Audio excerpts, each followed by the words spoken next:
The other question we quite often get asked is quite a simple one to rectify. It's about shooting portraits in a studio where the person is wearing glasses, and how do we overcome reflections in glasses? A lot of people try and overcomplicate this, but once you have your lighting set up in the correct position and you've got the effect that you're after, if you look through your camera lens, you'll see the reflections in the glasses. All of this means is you either move your position so the reflections disappear. This might just mean dropping very, very slightly in level or going up very slightly in level so that the reflection disappears from the top of the glasses. You can get the subject to turn their head very slightly, making sure that the lighting pattern that you set up originally stays unaffected.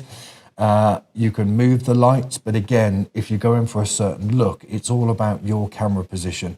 Move very slightly left, right, up, down, and you'll see the reflections disappear. If you can't see them very clearly, my best advice to you is to squint through your eyelashes. If you squint through your eyelashes, you actually increase the contrast that you're seeing. It's more to what the camera is seeing. A lot of people cover one eye because obviously the camera's only got one eye.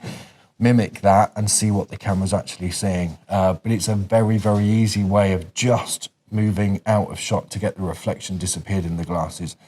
Try it. It's quite interesting how the light behaves and how it works.